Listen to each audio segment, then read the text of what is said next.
Welcome, Richard Hill.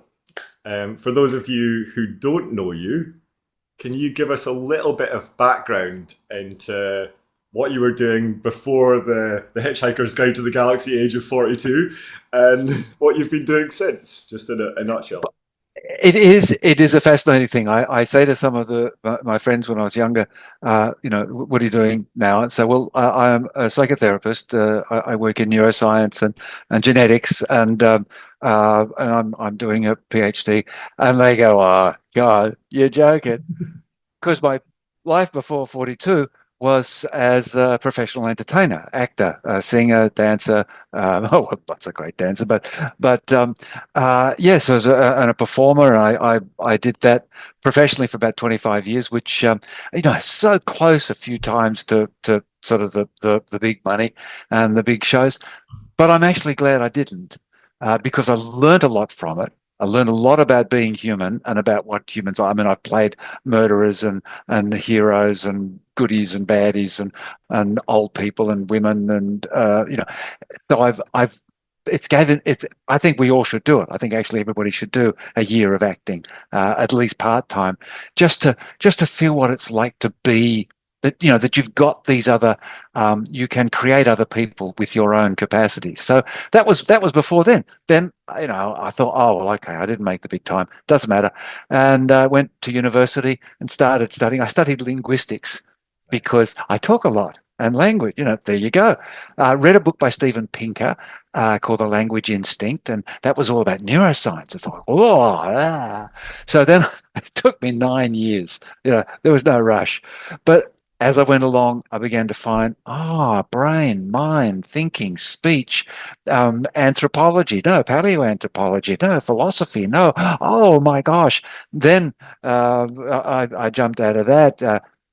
I was went over to um, the Ericsson conference, and 2005. No idea, big names there.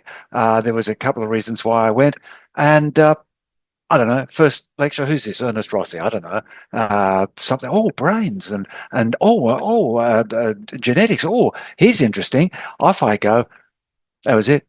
Fell in love, and then halfway through, we went out for a break. Like 1,000 people, 3 hour room, and we walked in, and he said, "Well, now we've done a lot of talking, and we've done a lot of heavy stuff, but I wonder if you might just put your hands out in front of you and just look at them really carefully."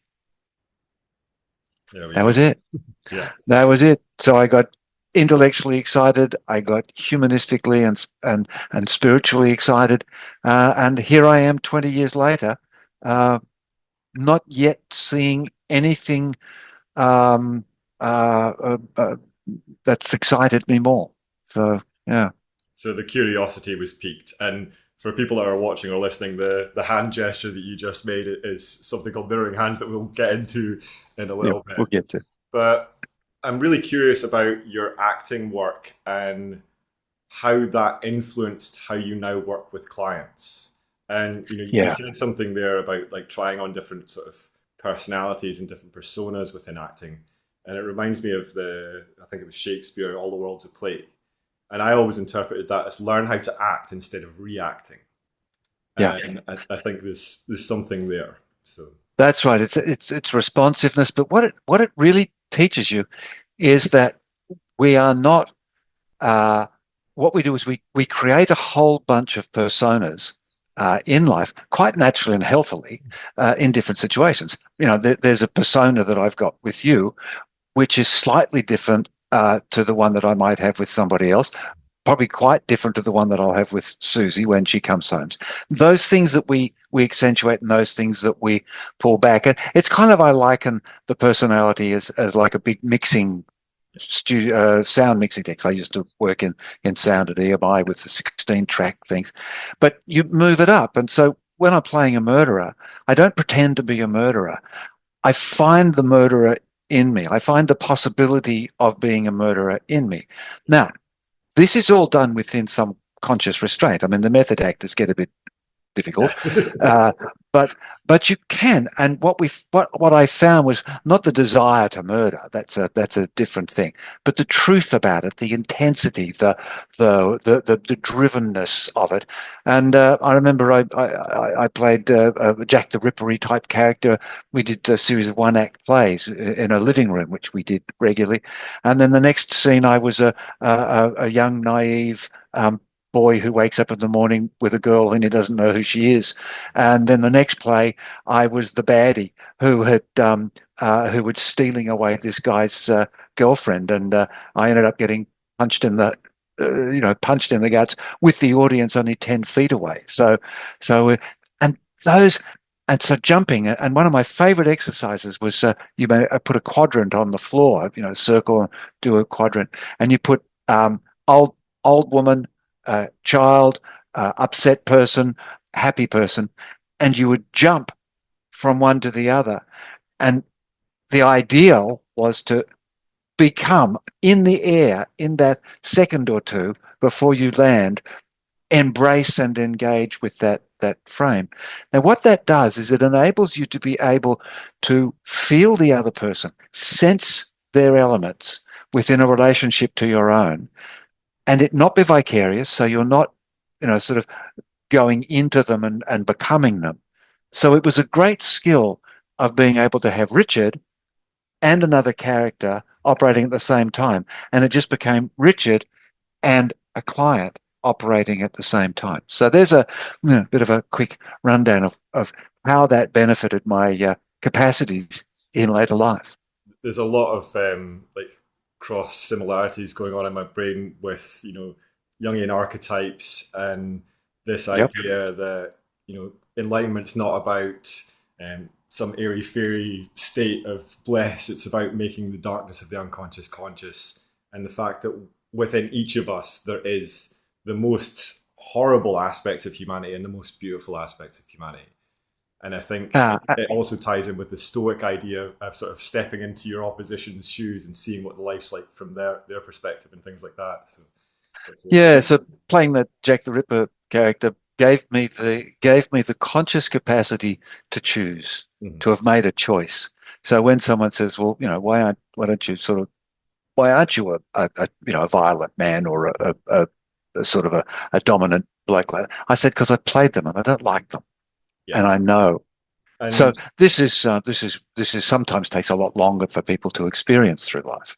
I mean, if we look at the sort of older ways of doing things back into the esoteric world pre-modern psychology, things like the Binding of Demons by Solomon into his brass vessel is essentially doing exactly that. It's taking control of these negative aspects of the personality within the subconscious or the implicit mind, and starting to really take control of them so that you can't be possessed by your anger, so that you have control over it and things like that. Would you say Yeah, that's yeah, that's absolutely right. We look and we see the growth of sophistication in our thinking and understanding of things over time. And then we can see the things when we look back that were totally bonkers, and some that were actually on the right idea, but just a bit bonkers because they didn't know enough. Like for example, bleeding and releasing the spirits.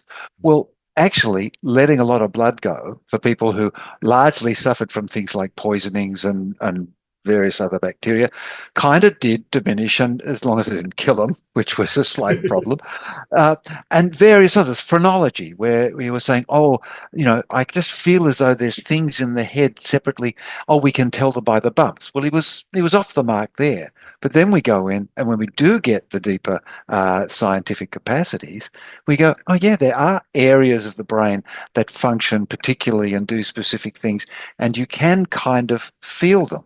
Uh, I tend to, I sometimes, whether it's literally, I don't think it's literally because the brain doesn't have nerve endings, but metaphorically and energetically, I tend to be able to feel areas of my brain working in yes? simpatico with the other person, and I go, oh, I see where this is happening, or I have an idea. So that's All those interesting things of what that's what we talk about. We stand on the shoulders of others. They have great ideas. We make them better. But that doesn't mean that we now, in this period of time, don't have people saying things that they think are brilliant. They're actually just bonkers. Yeah. Uh, but we'll work those out as we go along. Yeah, I might have a few of those in my Yeah, psyche as well. yeah. The Well, I've improved a bit like over the years. Yeah. one of the things that got me in the sort of idea of phrenology was that I came across a book by Elsie Benedict on how to analyze people by sight using the 5 human body types. And it's talking about the development of things like the thoracic system or the alimentive system and things like that, and how they shift and change the persona. And then Yeah. if you look at, James Descalos in Melbourne, I believe he is, his work with spiral dynamics, spiral somatics, Yep. and how movement and posture and things like that can allow us to sort of get an idea of someone's values and how their personality works as well. I think, some of these early ideas, they were little seeds Yeah. that are actually, they have validity. They didn't have the understanding that we have now, where we can sort of actually refine that a little bit. That's right. They're better. But of course, this is what we learn and to recognize in acting. We're looking at all these things. And, I mean, I actually did a workshop at Ericsson Foundation Conference one time. Almost everything I know in psychotherapy, I learned in acting school. And quite a few people came along. They thought it was pretty interesting. But one of the things that Ernie, which we'll talk about more, Ernie Rossi and Ericsson largely, and lots of other people, but they're my sort of immediate associations, were saying so many of these things that we say, oh, here's the way it should be done, here's the way it is, actually are just ways that human beings have been done it for forever. And we've noticed them. But of course, we're limited in our thinking. And the trouble, of course, in psychotherapy and so many things is psychotherapy is a great one. It isolates it, gives it 3 letters, put a fence around it and says, you got to, charge you $20 to use it. Whereas actually, it's more the other way. These things, bring them out, enrich them, but then put them back. So now we're beginning to see integration of therapies. And I'm saying, no, boys, it's reintegration, Mhm. because they were integrated before and they still are. Yeah. So all these things, and we look at people who touch on it, and it's so surprising. But a playwright, when you look, Shakespeare just wrote stuff, but almost all therapies you can find in Shakespeare, Yeah. uh, including hypnosis and various other forms of magic and wonders. And he wasn't thinking hypnosis and I'll do this. He just wrote life. He just wrote human beings. Yeah. I think, like, I was saying this to a friend the other day about NLP, because they've done some NLP studying, and I was like, what do you think NLP is? And they were like, well, it's all these tools. And I'm like, no, it's not. It's modeling. Those tools are the result of the modeling that, was done in the early days of NLP. And, there's still stuff going on there, but it's about looking at that. And we've been separating things. I sort of look at it in alchemical terms of this solve has been going on since the beginning of the sciences, and no one's really doing the coagula. And Yeah. it ties into something I want to touch on about memory and Alzheimer's and the research that was done in Australia with Alzheimer's a little bit later, because I know you've got some Right. views on memory as well. But Yeah. we can touch on that later. I really want to ask you a little bit about your mentor, Ernest Rossi, because a lot of my colleagues haven't even heard of Rossi. And Yeah. I think he's one of the biggest influences in my understanding of the mind and body system and how it all fits together. And I know he was your mentor, so Yeah, yeah, we came very close in towards as we got to the end of things in 2020 when he passed. But to some degree, there are a lot of people who don't know much about Milton Erickson either, who was his mentor before, because hypnosis, when we're talking in there, that sort of split off into the Ericksonian sort of camp and the Ellman sort of camp, a more direct and therapist. Therapist in incentive work there, and then this Ericksonian, and we have similar things in psychotherapy where we have various things, the humanistic, we have the behaviorist, we have everybody separates themselves off, and the great thing with Ernie, because he went Ernie, sorry, I knew him, Ernest, Dr. Rossi, the but he just sort of fronted up to Ericsson and said, I've read some of your things and they're amazing and I'd like to study with you. Now, Ericsson made it quite he was kind of churlish as sometimes, and made it a little bit difficult. But anyway, Ernie eventually became, and then became, by Erickson's own determination, his finest student. David Cheek was one before that, and but I know, sort of Roxana Erickson Klein, Erickson's daughter. We're good friends, so we've talked about some of these things, and so Ernest Rossi went and worked with Milton Erickson. Now, that was in the strict old days. And he said, Erickson said, you can work with me, but if we write any papers, I am the lead author and you are the junior author. That is, and that was the structure in the time in the 70s, which was an amazing, because when we wrote our book, and he said, gosh, you're doing most of the work. I think you should put your name first. I mean, it was a beautiful contribution. And selfless act. But he worked with Erickson, and some of those fantastic papers and wonderful books that were Erickson books were as much as anything written with and through Ernie. Then Erickson died in 1980. Suddenly, they had the Milton Erickson Foundation, the first evolution conference, and Erickson died. And then they had Bateson was going to give the keynote, and he died. And it's quite extraordinary looking at him in 1985, getting up at a speech of hypnotherapists and very heavy duty academic versions of it, and saying, I'm sorry, folks, but suggestion is the death of the therapist. Because he gives a few suggestions and people react well, which they will, and the therapist starts to think that they're the one that are doing all the work, and they miss out on the creative beauty and wonder coming from the client. Yeah. So he said that. He said it a bit more harshly than I did, because it was a difficult audience.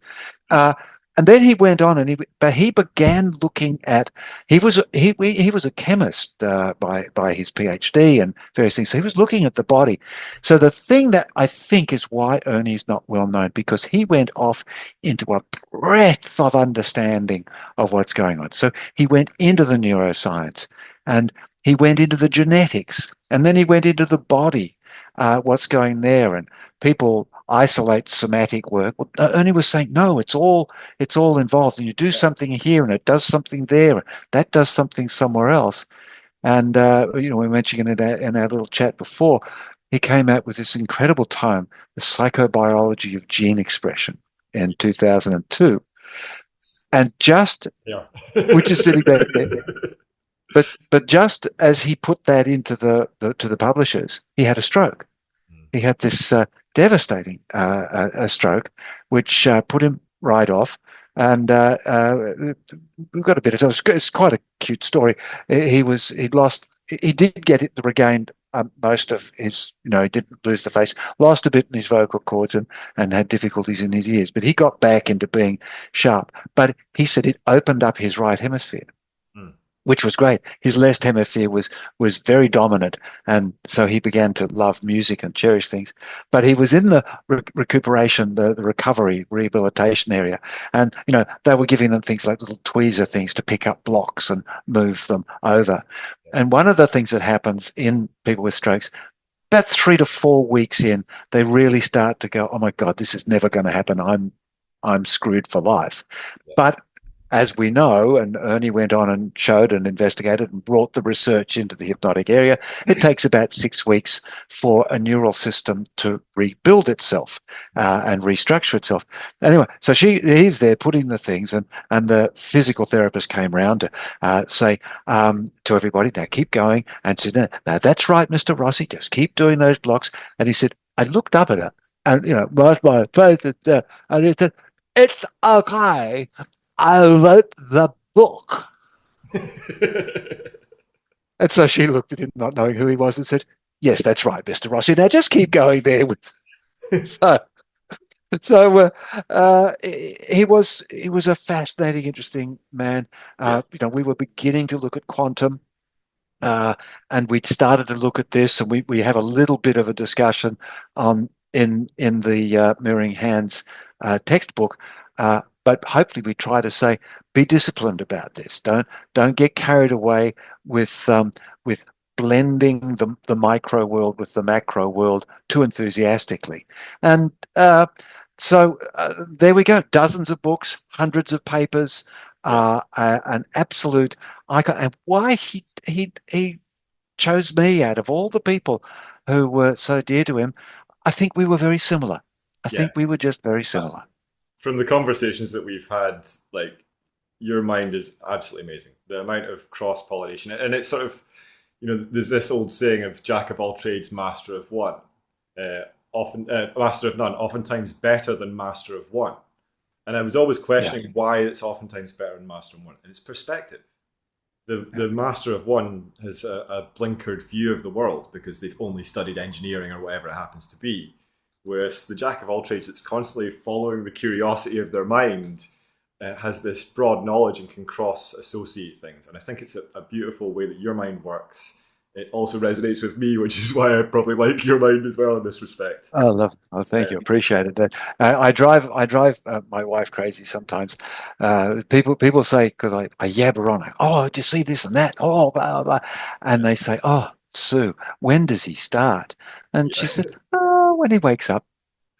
I get um, I get this And with she's like that clients. too. It's like an overload induction, or like I class it as an overload induction that I do with clients because I'm constantly going off on these tangents and they don't understand where it's coming from. So you get Yeah, this yeah, novel state experience, and Bob Burns is really good at doing it with his Swan. Your Mirroring Hands does it, and it creates something that Rossi talks about with this once in a lifetime experience. There's a line in the psychobiology of gene expression that's stuck in my mind, and it's this idea that if you get a chance to go on stage for a hypnosis demonstration, take it because you'll get change potentially at the epigenetic level. yeah. And for me, that all ties into this idea of novel state theory and once in a lifetime experiences. Like the first time you visit a foreign city, you'll have better memories of that than any of the subsequent times you go there because you're mapping the area. So if we can create that novel state experience within our clients, they go into this hyper mapping mode and hyper learning mode. And I really think that hypnosis is about learning. And I think Erickson talked about that. I think you and Rossi both have that view of things as well. So, Yeah, and as I get this grey stuff roaming around my head, I'm fortunate to have the hair that can go grey, I suppose. Uh, but the more it becomes it reblends and you're able to grasp and see the flow, the flow and the many things in it. And I have clients sometimes sort of saying, I'm digressing. I'm all over the place. I said, no, you're not. It's all right. I'm picking the. I'm getting them. I can draw. I can keep the. I can keep the. It's like that Chinese thing of the plates on the end of on the end of a long stick, yeah, and people run a. Yeah, that. And this is one of the things we're sort of saying that with therapists, really good therapists have and what in my PhD someone came in beautifully saying at least a conversational awareness of a wide variety of things, some of which they will have a better knowledge, better inclination towards. But the most value of that is to not only know what you're going to do with someone, but to know that you're it's out of your depth and that they need somewhere else. So there's lots of value. We in there's lots of things. There's lots of people who we can't help, yeah, but somebody else can. yeah, Uh, exactly. And this is something that I got taught in my first hypnosis training was, if you don't think you can help someone, refer them to someone you do because you won't get change. And there's a thing about, going first in hypnosis. And I think what's interpreted by a lot of the people I speak to, I believe, is that you have to go into a trance state first to lead them into that state. But I think what it actually is going into a monoideistic focus of this is already healed. And we're working out the puzzle pieces in this jazz session that we're doing here, this dance of consciousness between the two of us, how to mm. put those pieces together to allow that to be realized. Yeah. And I think that I mean there's two ways. I guess I just put a little it's a nice frame, but this system wants to heal. Mm. Uh, and the healing is simply a matter of finding the pathway, that future healing, the future framework that NLP uses. Well, just took from Yeah. everything else, but yeah, I mean, this is what Viktor Frankl was talking about. A lot of those areas, but one of the things that I talk about a lot is that we have to stop thinking in linear frameworks. We have to stop thinking of everything as simplistic, that we just, we make this change and that will happen, Mm. or we make this happening and that will then change. That everything is systemic. Uh, and so we need to actually think in a different framework than the one we were taught through school and things. And that's this systemic frame of of organizing principles that move a whole system. And one of the organizing principles that I have a lot of background to support it, but I certainly, it's a part of my faith center, I suppose, as well, is that given the opportunity and the appropriate circumstances, a system will move itself towards a better state. Mm. And so if we do that, uh, then the issue is, the opportunity is, they come to the they we come together. The circumstances, now that's a very interesting and will be a long dealt with and discussed subject. Is it method? Is it theory? Is it no method? Is it a theory? Is it improvisation? Is it lack of improvisation? Is it curiosity, not curiosity? Is it direction? Is it this? And one of the things that I've concluded after looking at things very, very carefully for quite a while, is that almost anything will potentially have some benefit, Mm. but not everything has the most benefit. So just because your therapy works a bit doesn't necessarily mean that, yay, that's a great therapy, but it certainly is a good start. And we should always have some confidence. But if it only works a bit, it should be the inspiration to say, oh, what else do I have to do? What do I have to do? As different from saying, oh, well, that's all I can do. That's it. You know, you're healed now. You may not realize it, but off you go. Yeah. Or you can't be healed. It's your fault. and and get out of my sight. I think there's something, I think it was Tad James's stuff that I was going through, and he says this: if someone comes to you looking for an exorcism, give them an exorcism. And Yeah, like I think that's part of this as well, is like, knowing your client enough to know how to tailor your approach. And this comes into yeah, this idea of having a broad interest in this field, and curiosity about different things. Like, I know we're both interested in breath work and memory and things like that, yeah. and seeing Mm. how that fits into the system. And so yeah, the psychobiology then led me into this idea of obviously novel state theory, and the mirroring hands thing that you do, I believe, produces that. I think that and The Swan by Bob Burns are two really, really powerful, almost ideomotor responses within the system, that the first time someone experiences that, they will remember that for the rest of their life. So Yeah, you're creating this really powerful novel state experience, but you're also you're doing something where you're doing body to body communication, or primal communication in some respects as well, with the non-verbal stuff that you're doing. So in my understanding of it anyway, and you can correct me if I'm wrong here, is that no. Discuss it. It's good. yeah, we're bypassing the sort of the conscious analytical mind and speaking directly to the subconscious primal mind, or implicit mind. Yep. Yeah. So, well, yeah. So they're actually different things. Yes, The, they're different elements of the different same. elements of it. The implicit is the broad thing, the primal mind and the subconscious mind, which is really the subcortical mind. I use conscious and non-conscious, or explicit and implicit, uh, and to some extent, it bypasses the conscious mind. But what's actually more valuable is when it connects them. It connects the explicit with the implicit, so that they can inform and co-inform each other. So it's a system. So it'll go. So someone will be down and working with the hands, or whatever it is, and then they start saying some words. Well, that means it's come into a conscious framework. And those words are a partial expression or an attempted expression of what's going on from within. So if you can think of the fact that that when you speak, it is a literal representation of a conceptual framework. So it's an explicit expression of an implicit capacity within the body, and so that's why we have um, what's his name's book, the Master and His Emissary, McGilchrist's book, Master and His Emissary, saying the left hemisphere that does all the action um, thinks it's very clever, but it's actually just the message bringer. It's just the one who brings it into the conscious space, where it's actually the right hemisphere that's the master.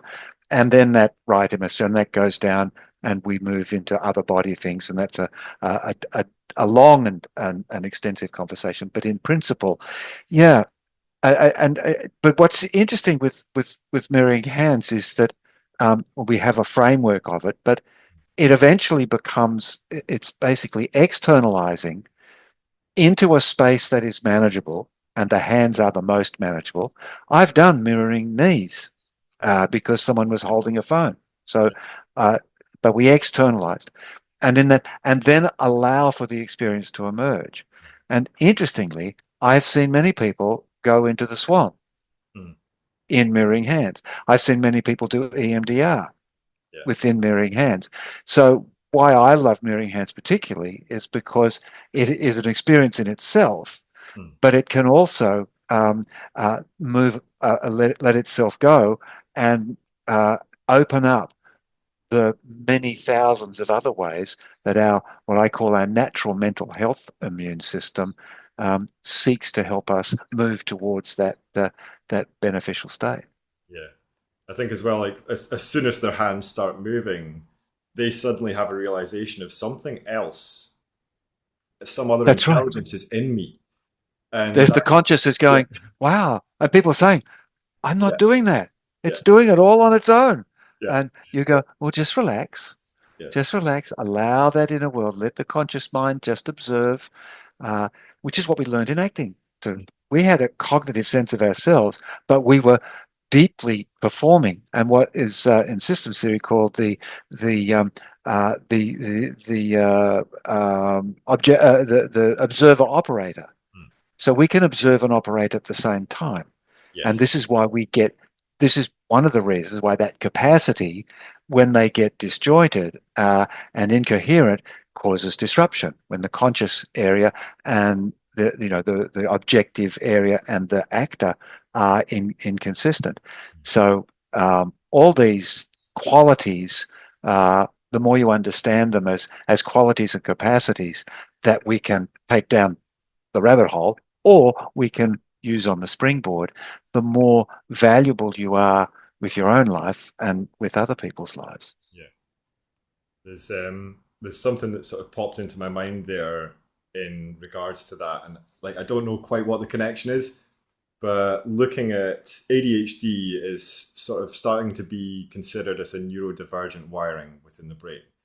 And one of the ideas that I've had about that is that children aren't born with the ability to direct their focus of attention with the will. So we have to learn to do that in childhood, and we're not doing that because of screens and technology and things like that these days. And my question was, what if the neurodivergent wiring is happening because of what's firing together is wiring together, and they've not developed Yeah. the focus? And I think there's something in there with that, and also with aphantasia is another sort of hot topic at the moment. And we can't visualize as children. We have to learn how to see for crying out loud, you know? So we have to learn how to do that internal awareness of those internal modalities. And it's something I was taught in my hypnosis and my NLP training of looking at what internal modalities are open. And it seems to be Yeah. missing from some of the trainings these days. But I'm under the impression, and my own work in memory and sort of esoteric practices has allowed me to open up my internal senses more than they were. I was technically aphantasic in all my senses, and I can Right. now enter full dream states at will, basically. Mm. So, Mm. I think there's an element there of, has this just these connections between the conscious and unconscious visualization ability haven't been wired up in the same way, and can we train them? And what is that wiring being used for instead? That's right. Yeah. No, all this is really very astute. And we've been talking about this. We've been talking about the nature of the way screen work uh, autisticates people, meaning they cease to have an emotional relationship with faces because everything's too bland and they don't look at faces enough and they don't connect. They're so scattered in what they're doing. Now, the thing is, an autistic does have a disconnect, has a physical disconnection, a neurobiological disconnection between what's called the fusiform face area and the limbic area, where they're unable to make a connection between the emotional nature of the face and the face they see. Uh, but it's absolutely true that if we don't develop that, we don't work on that, then fire together, wire together. So the neurons between there, if they're not functioning, well, that's the same as if you were with that disability. So aphantasia is certainly something that is far more common than we think uh, by some kind of nature, but it's also encouraged because you say, don't do it this way, do it that way. Manoni would talk about, in handwriting, and he was trying to learn all kinds of different handwriting. But the teacher would come and say, "No, that's wrong. This is what is correct." And so what you do is you get reduced down. Now and some people come to my workshops at HDL, I suppose, but anyway, we'll blow it a bit. But there was this experiment done uh, with NASA back in the late 60s, and it was looking at neurodivergent mind, looking at divergence in mental capacities. And so they just used this experiment with a paperclip, and they just gave the paperclip to people to say, well, what else is it? And what you're just being imaginative. It's a paperclip. It's a earring. It's a false tooth. It's a toothpick, and going on those things. And they decided, and through their research, that if you could think of about 150 or more things, then that's genius level. Uh, and then below that, it comes down. Well, anyway, that genius level was what they measured it on. They had three groups. One group measured 98% genius level. So 98% of the people in that group were able to think of 150 more things. The second group was only 15%. And the third group was only about 2 or 3%. Now, let's guess who these groups were, and we're on a podcast, so we can't spend hours. Yeah. The first group, 5-year-olds. Mm-hmm. 5-year-olds. The second group were 15-year-olds. And here's what's horrifying is that they were the same. It was a longitudinal study. So the same kids who could, where only 15% of them could do it. And the third group, adults. So our curiosity, our wonder, our amazement, what Ernie used the term from Otto back in the 20s, the spiritual term of numinosum, the tremendous, the amazing, the magnificent, in a paperclip. And I've done it, and I'll be doing it, say, in some of the workshops, and I've given it to the first person, and they've gone, oh, so immediately there's a block. Oh, you shouldn't be imaginative, or you've got to get it right. What's the right answer? Anyway, but he opened up a little bit, got to about 3 or 4, then handed it on. They were much quicker to do it, and then handed it on to the third one. But it wasn't until the fourth person in this one I'm remembering from last year that they started to elongate and expand and say that this paperclip is a telegraph pole. Actually make it outside of its size. They stuck within. So these constraints and frameworks create mindscapes. And Dan Siegel talks about that a lot. And so we certainly have the ADHD brain, but then we have the brain which isn't practiced in focused attention or isn't practiced how to focus it. And actually one of the best ways to work with ADHD lack of sparkle out there is not to be constrained and drug them and make them focus. It's actually curiosity. And I've had a longitudinal experiment with one of Susie's boys now for 20 years, and his life has changed and his ability to be able to function with the nature of the way his brain is in a world that isn't built around the nature of his brain. He does it with curiosity. Yeah.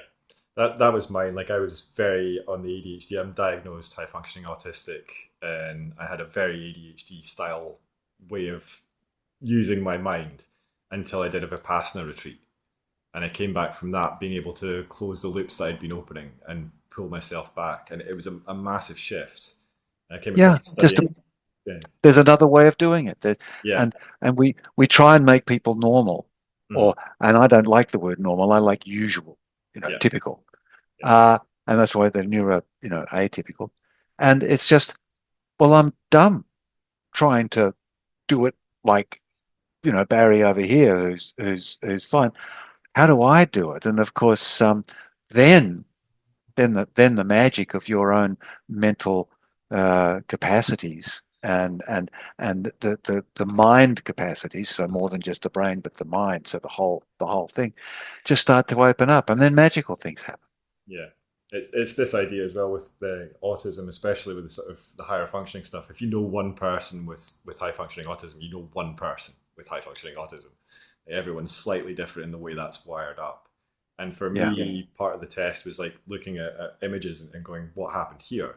And I can see 4 or 5 possibilities, and I can see that the answer that they want me to give, and that causes a shutdown in my brain of going, I know that this is the answer you want, but I know that's not right because of the detail of the image. So I'm getting more data points. Um, Yeah, yeah, you know, yeah. That's sort of the external threat guy, the Aronson and Steele back in the mid-90s called it stereotype threat. Just the external expectations of the world yeah, affecting your capacity to usefully use your mental capacity, to use your brain. And there's lots of interesting things that make us. So when people do come, I mean, things like hypnosis, and I think all therapies have ways of benefiting, and I probably use 10 or 15 different therapies in any session, mm, and some other ones that we invent at the time, but that we are so contained. So Ken Robinson, the educator, who talks about this all the time, we just contain people, and we contain them for social satisfaction and for social needs. And we were talking about it the other day, is that humans are the apex predator. And I was just talking to Sue, and I said, I don't think we are actually. I think the apex predator is the economy. mm. Well, this comes on nicely to your other book, How the Real Which, World yeah, is Driving Us Crazy, and this idea that people aren't actually broken, that it's the world that we live in that's broken. So, do you want yeah, to go and into that a little bit? that's That's right, and it's will be, and people talk about this. Stephen Porges talks about it, a few others, but the externalization of evaluation. So I evaluate myself based on the outside world, and this whole idea of I'm not good enough. Mm, Well, that can only mean, I mean, certainly there's internalizations of things, and that's, but there is this broad one. I'm not good enough for the expectations of the outside world, mm, and what I say in the winner loser world argument is that it doesn't actually just confuse you a bit. It changes the way you adapt your mental processing to the win or lose world. So you become competitive mm, and isolated and individualistic and get stuck in things and fault and blame and right wrong and guilt and a lot of these things. And it's not that you uh, do that intentionally, and it's not that you can get out of it easily. mm, So when people say, "Oh, I just went there and I said something," and somebody just got up and said, "Oh no, that's wrong. No, you can't do that," and this bizarre thing that it happens to the brain that I have to win mm. and you have to lose, and this secondary element is if I make you lose, then ipso facto I win. Yeah. And unfortunately, we're seeing this played out on the socio-political stage internationally at the moment, and it's just friggin' disastrous. Just everybody, please stop being 2 years old. Yeah, they should all follow your little story of the Aborigine children and win the Yes, race together. that's right. That's right. With the race, run down and everybody cross the line and get the reward. And the nature of I mean, Buddhism does a lot of very nice look into this. We really have a big struggle in the Western world. America struggles with it a lot because they've had this solipsistic individual, we can conquer the universe. England differently because they've actually said you can't conquer the universe. That's been sort of this, that's lovely. I know you want to be an astronaut and do things, but you're English. Lower your expectations. So you've got that sort of dampening that goes on there. Then you've got really interesting things going through Europe. Asia's a whole different thing. India's, I'm just been so fortunate to have been able to travel Mm. with the knowledge I've got Yeah. to all these places, and at least in some degree sit in and experience cultural difference.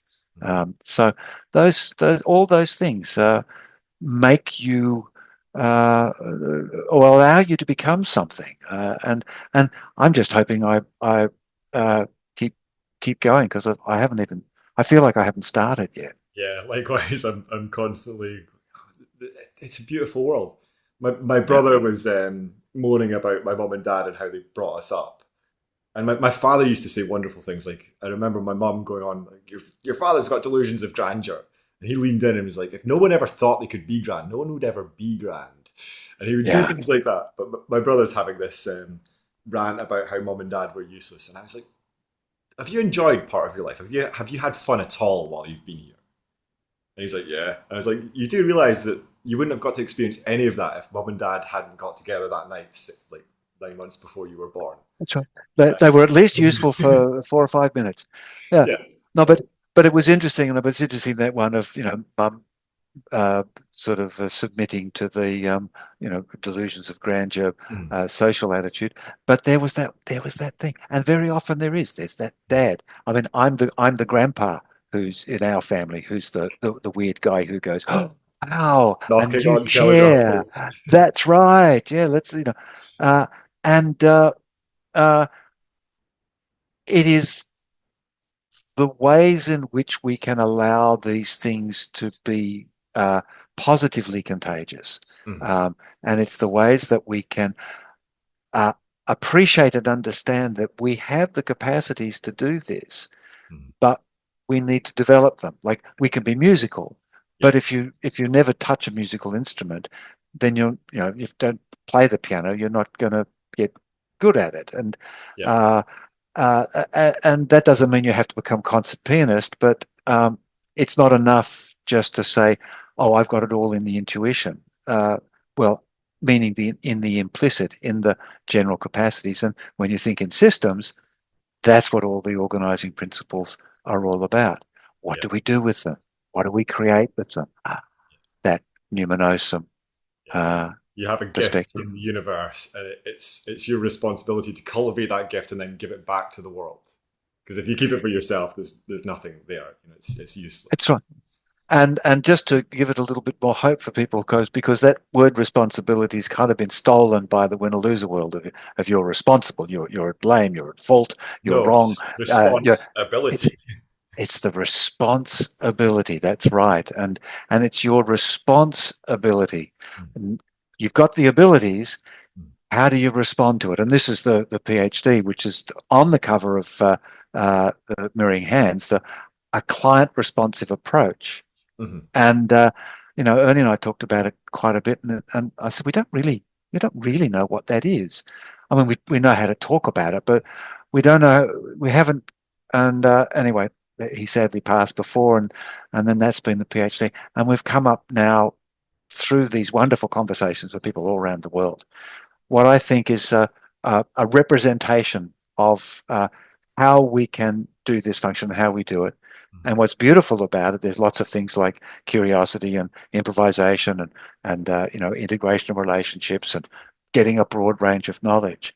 But what opens all this stuff up and makes it accessible is the sensitivity of our observation, the sensitivity of our awareness, and then the responsiveness to what we notice Mhm. the responses to what we notice. So that will be what I'll be talking about a lot over the next decade, I suppose. Yeah, like it's something that I'm constantly And it's from my father. This the etymology of words and where they come from. And there's Ah, things yes. like the word Eden in Hebrew. The one of the translations is appeared in time. Yeah. And we know that if we're thinking about what's good or bad or right or wrong, we're in the past or the future. We're not thinking about the present moment. So we get banished from being in time. Ah, And then if we eat of the tree of knowledge, of the tree of life, we go back into presence. And one of the interpretations of that story of Eden, in my perspective, I'm not a devout Christian or anything like that, but it's this story of presence and how can we cultivate it. And if you look at the ah, etymology of some of the other words in the Bible and how they were actually interpreted when the King James Version came out, there's all of this really interesting stuff. But if we look at it through modern lens, it's different. And perfection's one of the ones that comes up a lot with people. And yes. so perfect in my understanding of it from its etymological roots is to be complete for this moment. And that means that everything's perfect as long as you're in That's right. present in this moment. That's right. It's And completeness. And yeah, another one which I talk about it in the Mary Hands book is Ernie and I would use the word comfortable a lot. yeah, Yeah, you comfortable? And but it's kind of got this connotation too of being soft, of being, not doing, but comfortable. Comfort comes from comfortare, which means to strengthen. yeah, So you make someone comfortable by giving them the strength to be able to manage their own experience. yeah. That's Uh, amazing. and yeah, so it's a beautiful thing, beautiful thing. And I think like there's been a few things that you've sort of touched on here, but the something going back to the sort of 6 week thing, like I've done a lot of work with my ability to read emotional cues of people and maintain eye contact and things like that. And it was me playing in the world. I went out and was like, okay, I've got a problem here. How do I deal with this? And I designed games for myself to do this. And I know that a lot of what I've seen from you is this space of play to learn, and it's all animals do. We all play to learn, and the shifts in the wiring for the art of memory and doing memory palaces and things like that takes about 6 weeks as well. And those shifts will happen even into your 90s if you start doing the exercises. So a lot of what I'm sort of looking at is this link between play, novel state, being in the present moment, and how do we bring this in? How do we learn how to do this through designing a game to make it work? Yeah, yeah. I mean, these are really interesting aspects of understanding. And they say, okay, so now, okay, we've pulled them apart. Yeah. Now, how do we put them back together again?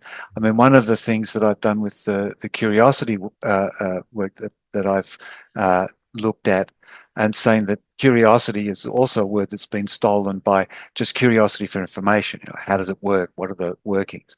Uh, but if you actually, in my investigations and my own personal experience, curiosity is always about play. So curiosity is about extracting information. Now we can do it by investigation, but we also do it by play through serendipitous emergence of Play information. and wonder, That isn't com- it?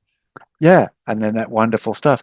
But the third aspect, which has been relegated off to other things like philosophy or mentalizing, but the third thing, which I think we're curious for, is meaning.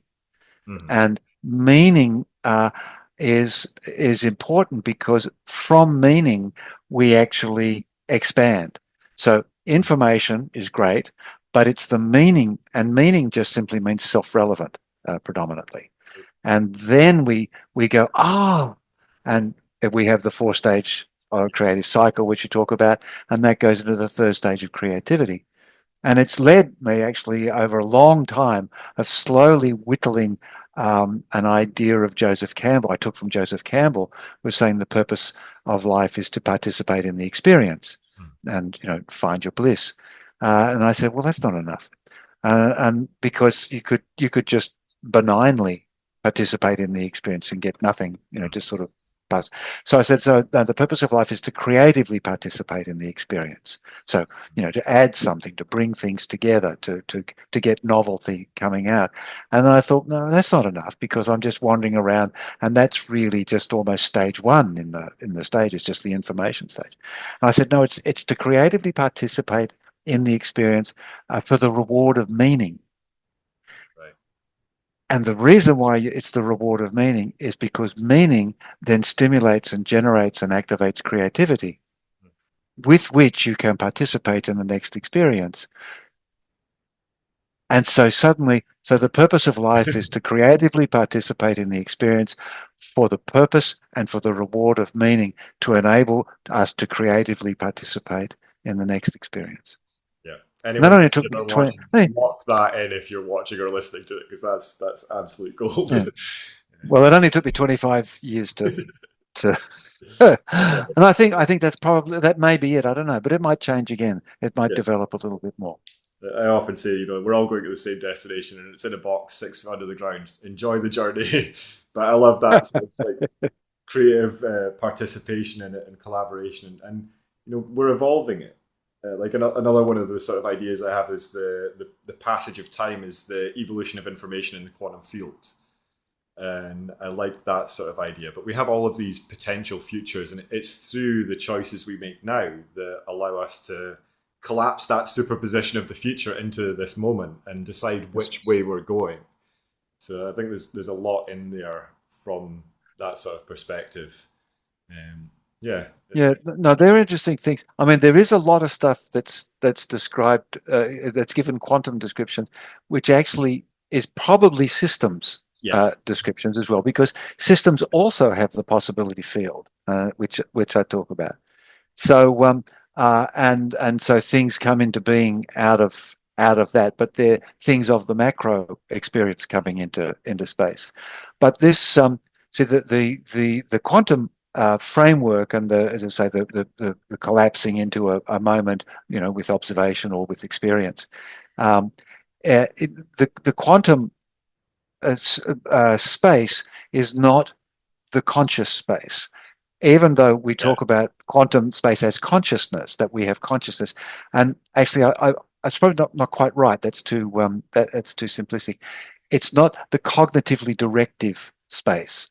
mm, So cognitive direction. So the quantum activities don't don't necessarily aren't the framework of our cognitive decisions. Our cognitive decisions are very macro world and very systemic. Um, and and that's quite useful. Yet, for everything that happens in the macro world, there will be stuff happening in the micro world, just as there is, because it is. It's a system, and people say, "Oh, I think we can find this happening here at that one." The brain chemicals saying we've got a brain chemical imbalance or something. And I said, no, you don't. When yeah, you're depressed, you have a perfect chemical balance for depression. yes, They're systemically ingrained, not necessarily causally related or linearly related. And it is certainly that if we drop in some additional chemicals, whether we do it by ingestion or whether we do it by curiosity, that change of initial conditions will alter the system, and it can alter the system in unpredictable ways, and sometimes not so good, particularly ingested um, uh, sort of supplements yeah, to brain chemicals. But it's the again the return to the fascination of how does that help create me, or in mm, the case when we're working with somebody else, help somebody else create a better experience, yeah. create a beneficial rather sort of experience. Yeah. How could I do this so that it's beneficial for me? It's a nice Yeah, well, phrase. we get to the house. So how can I create the experience where the beneficial nature will emerge?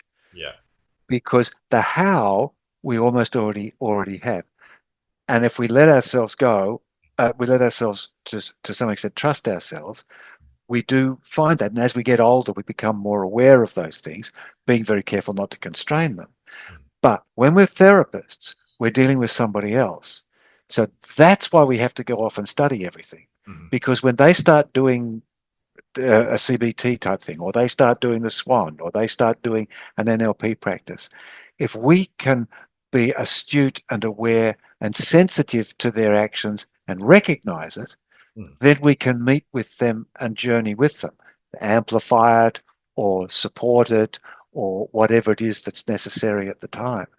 Um, so often, and I use a lot of things in the Mirroring Hands course, a lot of videos, and we sit there and we look at sessions which are exemplars of therapy, and we go, yeah, it was great. They got a good result at the end, but look at all the stuff they missed.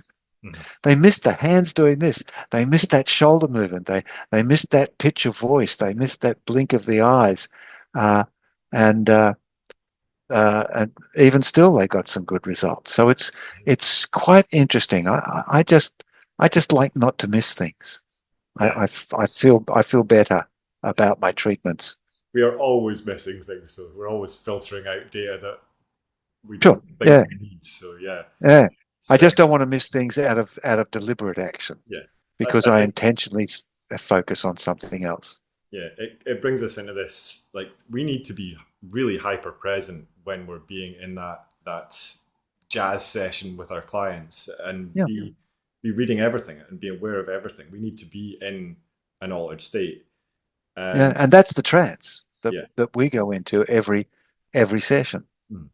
Well, this is And if sorry. so, I was just to say, if we're busily trying to figure out what it is we're supposed to do next, Mm. or what it is that the client shouldn't be doing now, then what we do is we interfere with that co-creative, collaborative uh, engagement, not only with the client but with the lived experience of being human. Yeah. Uh, and a lot of the times, you'll get to the end of a session and have no conscious awareness of the particular elements you use. In fact, Ernie used to do that with Erickson. He would go off and analyze a session, come back the next month. They met every month. And he would read off to and recite to Erickson, oh, here you did some psychodynamics, and here you did some replays, and here you did this. And Erickson would sit there and go, yes. And because he was in the capacity to improvise in that, as you're so beautifully using that wonderful jazz session we have, uh, and our improvisation gets better. We Yes. should start improvising as soon as we can, but it gets better, Mm. and that's as long as we learn, as long as we continually learn. Yeah. It's lifelong learning, isn't it? And Yeah. there's there's an aspect of that that's interesting in relation to something else that I want to touch on that also ties into the breath stuff that I know that you're interested in. So maybe we could actually switch into Yeah. that, which is You lead. You lead. It's good. Alzheimer's and dementia. And there was a study done, I believe it was in Melbourne University, on rats with Alzheimer's. And they Yeah. were using 40 hertz light to clear the brain plaques in the rats and mice with Alzheimer's. And recently they've been redoing this study with humans and not getting as good results. And my understanding of breath, and specifically diaphragmatic breathing being the pump for the lymphatic and glymphatic system, allows those plaques to be cleared. And rats, I don't think, have conscious control over their breath the same way as humans do. And I'm curious if you know of any other animal that has the conscious control over their breath that humans do.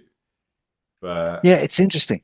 It's interesting that there tends to be less um, conscious control, but as in learnt capacities, yeah, and sometimes they're instinctive capacities. In fact, there was a fabulous little a YouTube thing I saw the other day, and it was a polar bear who was injured and had to be helped. So they flew a helicopter over and shot a dart at it, and it went to sleep. And it was good because the nature specialist there, the bear started to almost like seizure. And he said, no, no, no, no, don't worry. This is what he's doing. He's now shaking off the stress. He's shaking off the adrenaline. He's doing that. And in a minute he'll start to do some nice, powerful, deep breathing. And sure enough, the bear, nearly unconscious, went did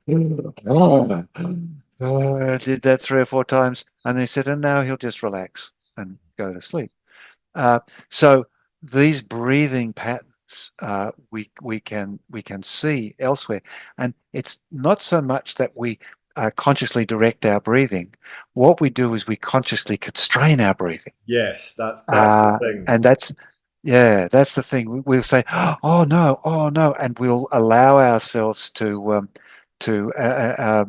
and consciously to some extent, but also this subconscious or this non-conscious, these stresses and these things.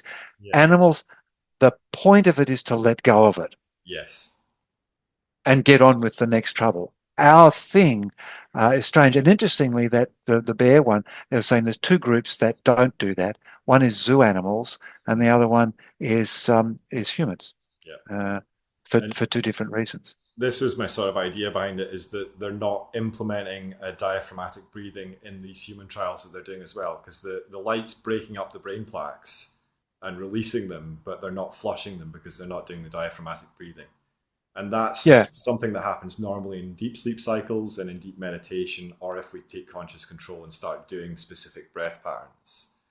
and And of course, in things that we also have minimized, singing, yes, shouting, yeah, chanting, all these things that have become parts of human culture, and we believe it's probable that they, going back a million years, that these sorts of activities were occurring. But certainly, as they begin to socialize, speaking, is a terrific thing. The one of the things that I found quite fascinating is that what's important is not so much the inward breath, because if the lungs are empty, you'll take an inward breath. That's not the difficulty, although there are some very good inward breath exercises. It's the outward breath that is the focus of attention. yeah, And the most simple ones are just the longer outward breath yeah. as a relaxant, and the equal inward and outward breath, the sort of box breathing, as a calmative but still cognitively aware. Then we have the by breath, which is very important Yeah. for neural There crossovers. was an interesting thing with the nostril breathing, because I came across a study when I was writing my book on breaths regarding a thing they did in India, where they were looking at sympathetic and parasympathetic arousal being activated by the two different nostril channels. And I was like, Mm. would this study have got the same results if there wasn't the cultural knowledge about the fire and water channel within the system as there is in India? You know, if you redid that study in America, for instance, would you get those same results? Uh, And it's like how much of the suggestion within the cultural knowledge is actually shaping that sympathetic and parasympathetic arousal. that's right, and it's vital. Cultural context context is something that is, well, we're waking up to it now, of Yeah. course, but this was one of the things we found a lot of mental health stuff that largely what they've been male cohorts, and women are saying we don't do that. Hmm. And then they went, oh yeah, gee, oh, they were mainly male cohorts. Oops, sorry, we had to redo a whole bunch of things, and that ruined everything, because it's so neat to have a convenient answer that you can say, here's the evidence-based thing. Do this, works on 60% of the population. Yeah. No, Pity it about works the on other 40, but 60% of the adult male population. the adult male population. Yeah, pity about the other fellows. There was a study recently on psychedelics and estrogen, because most of the psychedelic studies have been done with men, and they redid it with Yes. women, and they found that their estrogen cycle changes the way they respond to psychedelics, and Oh, also that that's interesting. adolescents and children have a restricted response to psychedelics. So it's Ah, almost like there's a safeguard built into the psilocybin in mushrooms, where it won't take an adolescent or a child's mind far enough into that altered space.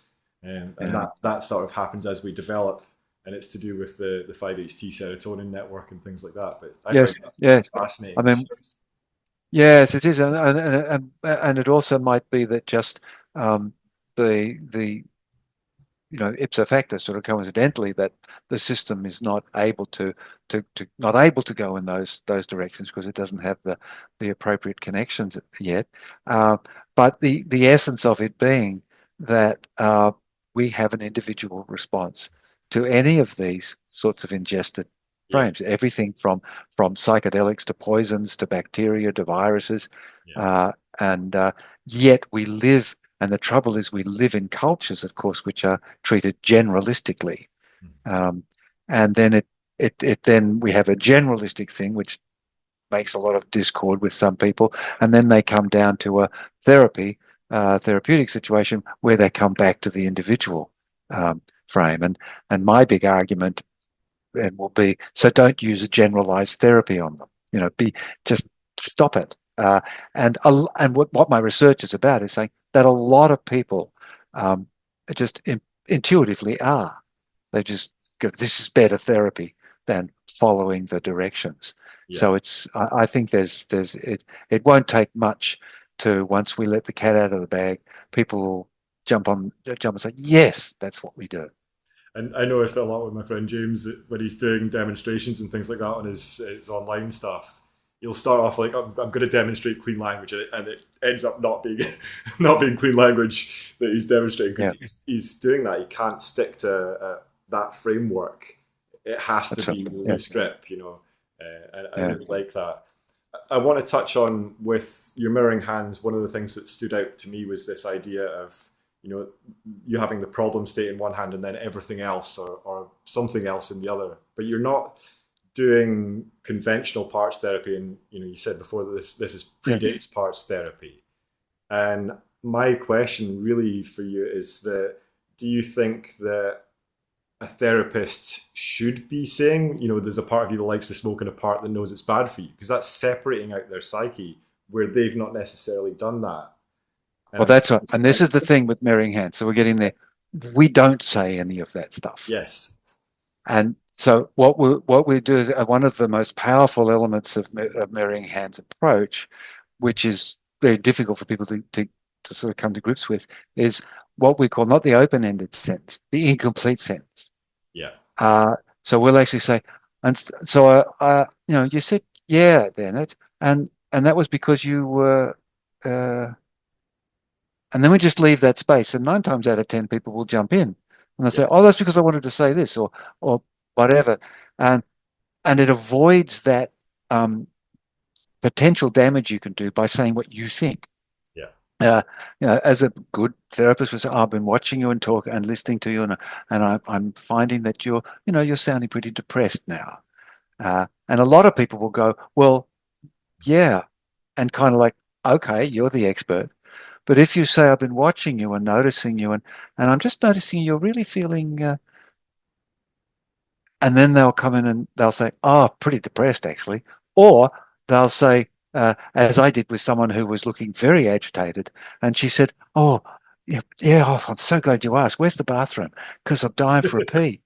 And yeah, and that was, so what we do is with mirroring hands, when I say we predate the parts, is we don't delineate it, and we'll just say we figure out we get the difference in the hand, so that's our indicator of the different state. We're starting to see some ideomotor responses, so we know there's some innate connections going on, and I wonder which hand wants to receive, yeah, and I wonder what it wants to receive. Can we just allow it, and then we shut up? We literally stop talking. The client, and the client might do something, and I say, there might be a twitch and yes, that hand. And I wonder with that, will that hand, as it receives, feel like it wants to move down or perhaps up or to the side, or does it just stay where it is? We never say, we remind them that there's the options, yeah. but we give them all. Or what's even more to the case is more often than not, the hand does start moving one way or the other. So, of course, you don't give the option. Yes, the hand just moving down. Yeah. And as we go with the process, sometimes the silence is a bit long or we're not quite sure, but you can see usually on their face, their hands are moving, their face is activated. They're doing work, but we have a very simple statement. We just, for the therapist's benefit as much as anything else, is to say, is there a word or two you want to share with me about what's happening, only if it will help? Uh, or do you just want to continue privately doing your own inner work? If So they start talking, well, then they want to talk. And if they don't, then they don't. And they're doing inner work. So it strikes me that what you're doing here really is instead of pacing and leading, you're pacing and showing them the options and allowing them to lead themselves down one of those That's options. right. We do no pacing and we do no leading. Yeah, We follow and the client paces. yeah, But we certainly keep opening opportunities and we keep trying to suggest circumstances. Like, for example, they might be working. I might say, ah, wonderful. They're doing something. We go, ah, yes, a lovely deep breath. So I rarely uh, have to, it's up to me actually to follow their pacing. So we're the opposite. We were watching it, but there's this, of course, the tendency of the therapist to be in charge. So I'm the one who paces you, and Melissa Tears teaches shows Mary Hands really well, but she can't help herself sometimes when someone does something. Ah, yes, now when you did that, now's the time. Whereas Ernie and I shut up and go, ah, yes, that, and I wonder if that, and then we leave it go. yeah. Is there a word or two you want to share? They do or they don't. And so in the receiving, they might be there for the problem, but we should be talking about your problem, and and just let that receive. And as I had in one case, the guy was there saying, "Oh my God, it's me as a 9-year-old. Interesting. Nothing to do with the problem, nothing to do with what we talked about." And in fact, he said, "I haven't thought about this in in decades," Yeah. because he was, oh. So the less we impose, um, give good suggestions, the Mm. more opportunity they have to find to for that the what they need to emerge. Now, if somebody says, "I don't know what to do, I'm lost," well, of course, I'm going to respond Mm. and go, "Well, I wonder if you might do this, or let's do that." Getting and so there, I might pace and lead for a little while, Yeah. for a moment or two, until they get in, if that's what they need. Uh, and so You're it's and you're what makes it difficult is it's always different. you're pacing and leading into the creative process and then allowing them to use that creative space. That's right. Yeah. So we do as little imposition as possible, and what we're doing mainly is using our learning and understanding of pacing and leading to recognize it in the client, Mhm. to recognize the client's pacing and recognize the client's leading, and go at their pace, Yeah. and go at their lead. Sometimes, of course, you can't do that because time is a constraint. So there's all kinds of things, but it's interesting, and it does make people freak out a little bit. And they say, "Well, I've learned all this stuff. What are you saying? Just don't do anything." I said, "No. What you have to do is you have to be twice as aware, because you can't just take over and make yourself feel more comfortable." Yeah. It's an interesting way of working. I really like that sort of opening space, the pauses that you're putting in there. It's forcing them into a space really through a level of tension of that space that you're creating, where something has to Yeah, come out of it because you're not giving them something, so something comes out of that's them. right. We create the vacuum, Yeah, and people will go into a vacuum. The more we fill the space in front of them with expectation, or or even particular images. There's lovely stuff. We say, and see yourself, and you're feeling better than you've ever felt before, and you're moving, doing that. It's great. yeah, But is that exactly what they want at that time? And if you shut up, would they be saying that to themselves anyway? yeah. And of course, I've had that. Plenty of people come out and say, I felt so good. It was, and I took myself off here and I went there. So it's that, create the opportunity and the circumstances, and they will move Yeah. into that space more often than not. There's something I noticed with like fascination in eye contact, which seems to have sort of fallen out of favor with hypnotists. But there's a huge benefit to eye contact. Like there's been research done into this increasing suggestibility. But I know personally, if you're holding eye contact with someone, my analytical mind shuts down. You know, my Yeah. critical faculty shuts down. I'm absorbed in this moment, and you know, there's a level of tension in that space as well with eye contact, especially prolonged, non-blinking eye contact, Yeah. where you're sort of in this almost fight or flight dorsal vagal type response, and then when that's released, the comfort that comes in that space of you know not having to maintain the eye contact because your eyes are now closed or whatever it is, I Yeah. think adds to the state that we're producing within that suggestive framework. Yeah. And see, that's the other thing. In mirroring hands, you don't suggest. Yeah. We listen Mhm. for the suggestions the client Yeah. wants, and You're and opening we space we for their suggestive framework to start yeah, coming out. and we support it and we encourage it. I mean, well, one of the main suggestions that that we give is really at the end, which is not a suggestion. It's just a support of something which is natural. Is that to remind them that these processes will continue on. Yeah. Every hour and a half or so, there's these ultradian rhythms, and that what is happening here is just opening a doorway into future possibilities. And so when you're not burdened as a therapist with the responsibility, uh, and here it is, the right and wrong, the good and bad of making a suggestion. Um, then but paying attention to what is the best thing that is required at the time, that the client, you might be able to come up with the better words. And I've quite often in mirroring hands said something to the client which might be considered a suggestion. The Mhm. client's gone, oh yes, that's exactly it, but they've equally sometimes gone, no, that's not it. Yeah. No, not that.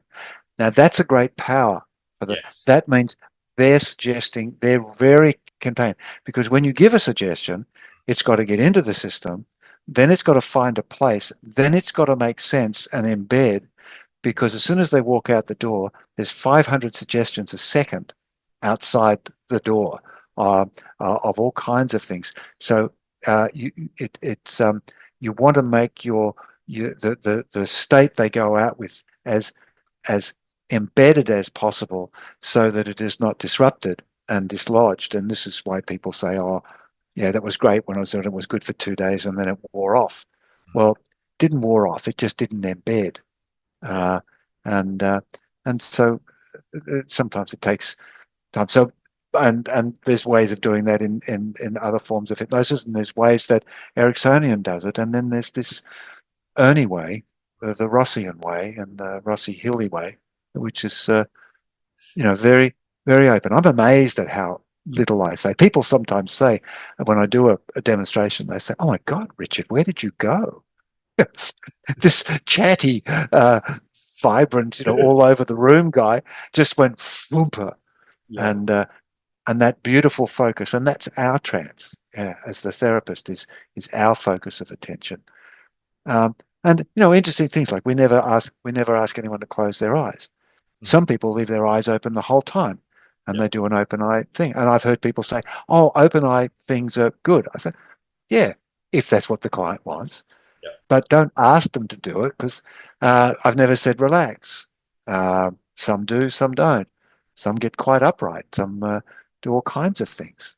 One one woman I was doing online, and she was a yoga teacher, so she was very limber, and she just began to move forward, and she kept moving forward and disappeared out of the screen. And she was actually in some kind of sort of downward dog or some position on the floor, and I just every now and again said, is there a word or two you would like to share? And she would say, I'm okay. And but also listening to her breathing and movement. So uh, it's an interesting experience. There's so much more that I would love to discuss with you, but I know we're getting on to an hour and a half now. So, People will now be comatose. yeah, we better sort of put a wrap Yep. up on it there. I would Yeah. love to maybe chat with you again more about the memory side of things and about somatic suggestions and that side of Yeah. things. I Yep. know we discussed a little bit about that at the UK Hypnosis Convention a couple of years ago. So we can maybe get together and do that at some point in the future. But Cool. Love to. before Yeah. you It's go, fun. like first of all, thanks for everything you've shared. I love this. Yeah. Anyone that wants to check out your stuff, I'll put all the links below in the Great. description. And one of the things that I've been doing, because I'm running a little community on school, so I've been asking my guests if there's a gift that you can give the people that are learning hypnosis or learning how to work with hypnosis that we can share within our community. And would you be willing to share something for us? First off, I'd just like to thank you for sticking with us to the end of this episode. I know it was quite a long episode, and I really appreciate you guys sticking to the end. I hope the conversation was stimulating enough for you, and I certainly think that there's such a wealth of information in Richard Hill's mind that it would be a shame not to be able to share as much as that as I can. So I would like to have another conversation with him at some point in the future regarding some other aspects of memory and hypnosis and change facilitation. So hopefully that'll happen. Give us a share and a follow, subscribe to the channel, hit the bell icon, make sure you're subscribed to all notifications, and like the video and leave a comment. If there's something in this that triggered a question in you, chuck it in the comments. As with all of the hypnosis related podcast episodes that we're doing on this channel, I asked Richard for a little gift for the community. So if you want to check out his mirroring hands protocol, it's a sort of self-hypnosis protocol. Check that out in the school community. There's a link in the description below, and also links to all of Richard's stuff that I could find. So check that out, and yeah, hopefully I shall see you all soon. Peace, love, and gratitude.